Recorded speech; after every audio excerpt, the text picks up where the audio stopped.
प्यारे विद्यार्थियों, good morning all of you. आप लोग चक्कर में पड़ गए होंगे गुड मॉर्निंग, तो ये तो वीडियो जब सुबह से आएगी तो गुड मॉर्निंग ही है। मैं सोचता हूँ आप सभी स्वस्थ होंगे, मस्त होंगे, और आप लोगों को YouTube चैनल पर जो वीडियोज़ अपलोड की जा रही हैं वो रुचि दे रही होंगी, आपको आनंद आ रहा होगा। मुझे लग भी रहा है क्योंकि आप लोग देख रहे हैं तो वो सो होता है। आप मस्त रहें, व्यस्त रहें और मेरे साथ जुड़े रहें। तो आज हम चर्चा करने वाले हैं, एक पोइट्री है क्लास 10th लेवल में, how to tell wild animal. तो एक्चुअली क्या है कि एक्टिविटीज़, बोर्ड एक्टिविटीज़ को देखने के कारण, गैपिंग कम होने के कारण पूरी पोइट्री तो वो ली नहीं है, तो मोस्ट पार्ट उसका है वो मैंने ले लिया। सेकंड पार्ट हो सकता है उसकी सेकंड वीडियो आ भी जाए, नहीं भी आए, ये कोई डिसाइड नहीं है। यदि आपको लगे कि हमें पूरी वीडियो चाहिए तो अपन बना के भेजेंगे, और नहीं तो आप कमेंट में इस चीज़ को कह सकते हैं।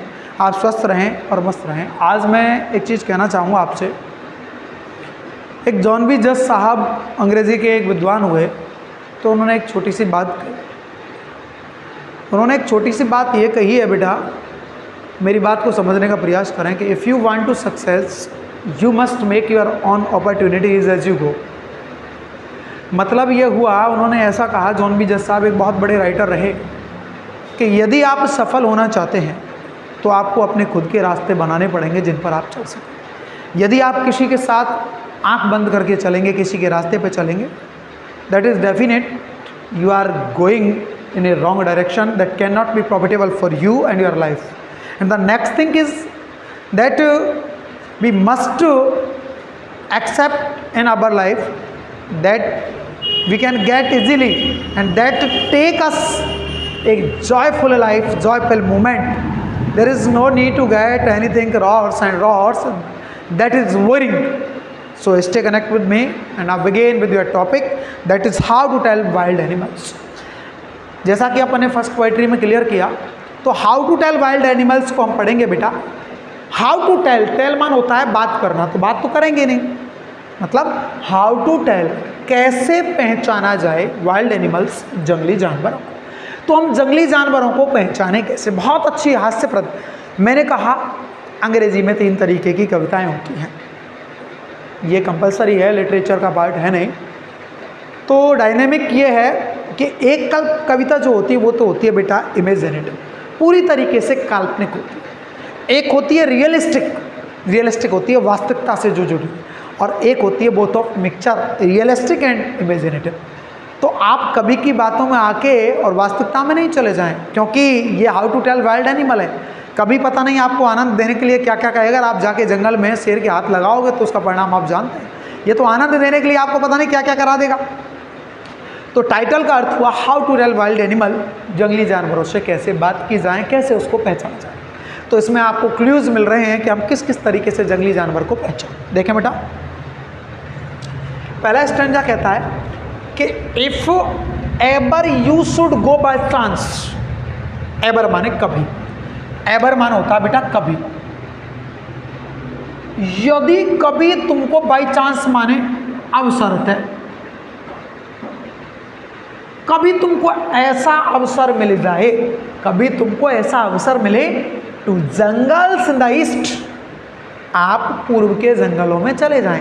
तुम्हें कभी मौका मिले कि आपको पूर्व के जंगलों में जाना पड़ जाए। एंड इफ, और यदि, there should to you advance, advance मान होता है बेटा आगे बढ़ना। एडवांस का मतलब है आगे बढ़ना।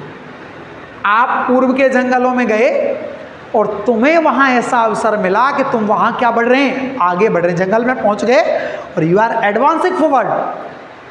फिर a large and tawny beast, एक विशाल, लार्ज माने विशाल, ट्यूनी डरावना, बीस्ट माने जानवर। एक ये जो है ना ट्यूनी, इसका मोटा ताजा भी हो सकता है, एक तगड़ा, लार्ज माने विशाल, और एक मोटा तगड़ा डरावना, बीस्ट माने जानवर। ये न्यू वोकैबुलरी है तो लिख लेंगे जानवर। क्या होता है if he roars at you, if he roars at you, इसका मतलब यदि वह तुम्हारी ओर, रॉस मान होता है दहाड़ना, यदि वह तुम्हारी ओर दहाड़ता है, एज यू आर डाइंग, और तुम्हें लगे एज यू आर डाइंग, तुम्हें क्या लगे? यू आर डाइंग, तुम मर रहे हैं। विद्वान लोगों से प्रश्न है, अभी कर रहा हूं, क्या है जवाब लिखें comment. If he roars at you, यदि वो तुम्हारी ओर दहाड़ता है, एंड यू आर डाइंग, और तुम्हें लगे कि you are going to die, कि तुम्हारी तो जान ही निकल रही है, यू विल नो, तुम जान जाएंगे, दैट क्या, it is the Asian lion, ये क्या हुआ? एक एशियाई शेर है। How can you recognize an Asian lion? क्या कहा उसने? If there is a chance to go to the jungles of the east and you should advance to forward and a large and tawny beast attacks on you, एक विशाल काय तगड़ा मोटा तगड़ा जानवर तुम्हारे ऊपर आक्रमण करने का प्रयास करे, और you are feeling you are going to die, तुम्हें लग रहा है कि तुम मरने ही वाले हैं, you will know it is the Asian lion. तो ये कौन है? एक एशियाई शेर है। ये एशियाई शेर की पहचान है। क्वेश्चन कैसे आएगा? How can you recognise the Asian lion? How can you recognise the Asian lion? तो कैसे पहचानेंगे? If ever we should go by chance to the east jungles and we see a large and tawny beast there, if we are going to die then we will know that it is an Asian lion। कौन हो गया वो? एशियाई शेर हो गया।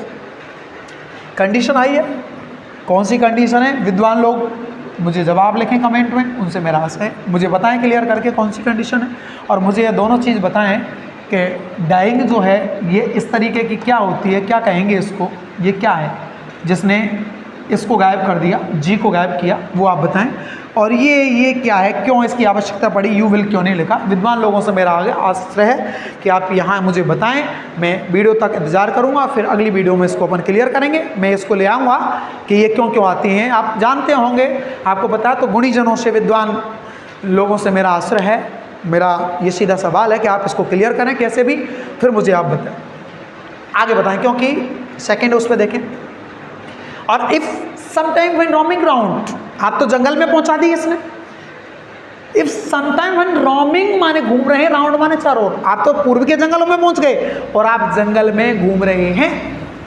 A noble, Nobel माने अच्छे स्वभाव वाला, वाइल्ड माने जंगली, बीस्ट माने जानवर, ग्रीड्स माने अभिवादन करता, यू माने तुम्हारा।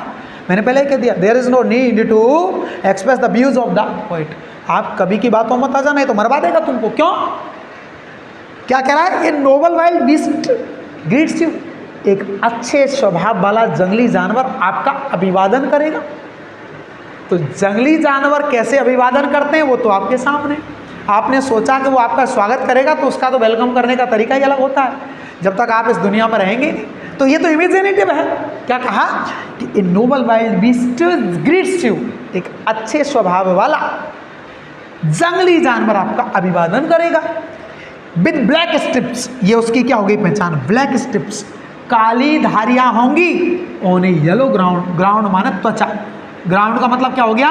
त्वचा। उसके पीली त्वचा पर कैसी धारियां होंगी? Black strip. पीली त्वचा पर काली धारियां होंगी। जस्ट नोटिस, ध्यान देना। इफ ही ईट्स यू, यदि वह तुम्हें खाता है। दोबारा कंडीशन आ गई, comment it. This simple rule, यह सामान्य सा नियम, मे हेल्प रिमोट पॉसिबिलिटीज है, मे हेल्प तुम्हारी सहायता करेगा, लर्न माने सीखने में, पहचानने में। The Bengal tiger to discover, जिसे तुम पहचान रहे हो वो क्या है? बंगाल टाइगर। आप जिसे देख रहे हैं वो क्या है बेटा?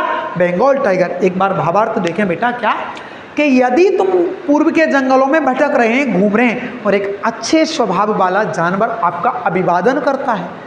कैसा जानवर है वो? वो जानवर ऐसा है जिसकी पीली त्वचा पर कैसी धारियां हैं? काली धारियां हैं। और ध्यान रखें कि यदि ही ईट्स यू, वह तुम्हें खाता है, तुम्हें लग रहा है कि वो तुम्हें खा रहा है, तो आप इस सामान्य से नियम से इस बात को पहचान रहे हैं कि आप जिसे देख रहे हैं वो एक क्या है बेटा? Bengal tiger. The poet has declared two wild animals, the first is an Asian lion, the second is an Bengal tiger. Bengal tiger, अब आपको प्रश्न यही तो आएगा, how do you recognise, how can you recognise the Bengal tiger? क्या आएगा? A noble wild beats which have black stripes on a yellow ground. A noble wild beats which have yellow stripes, sorry बेटा, black stripes on yellow ground, जिसके पीली त्वचा पर, ground मतलब जमीन नहीं, त्वचा पर कैसी धारियां। आगे देखिए, इफ स्टॉलिंग फोर्थ, कितना अच्छा वर्ड काम लिया, कंडीशन है, लेकिन विद्वान जनों से पूछना चाहूंगा जीरेंड क्यों आ गई। आप लोग तो इसको पढ़ा चुके हैं, आपने क्लियर पूछे, आप कमेंट में बताएं इस चीज को। बेटा इफ के साथ कंडीशन है, स्टॉलिंग कैसे आ गई, कैसे आ गई, जीरेंड फॉर्म में क्लियर करें, नहीं तो फिर अगली बात जब होगा तो मैं इसको बताऊंगा। स्टॉलिंग फोर्थ, चहलकदमी करते हुए, फोर्थ माने आगे बढ़ना। आप चहलकदमी कर रहे हैं, घूमते घूमते आगे बढ़ रहे हैं। ए beast you view, A beast माने एक जानवर, यू व्यू तुम देखते हो, और तुम्हें एक जानवर दिखता है। वोज हाइड, जो छिपा हुआ है, विद स्पॉट्स, इस पीपड़, पीपड़ माने पीले, एक जानवर जो पूरी तरीके से, कैसे बेटा, पीले धब्बों से ढक रहा है। एज सुन एज, जैसे he has left on you, left माने उछलना, आक्रमण करना, जैसे ही वो तुम्हारे ऊपर उछले, यू विल नो, तुम जान जाओगे, it is the leopard. Leopard क्या होता है, तेंदुआ। क्या होता है, तेंदुआ।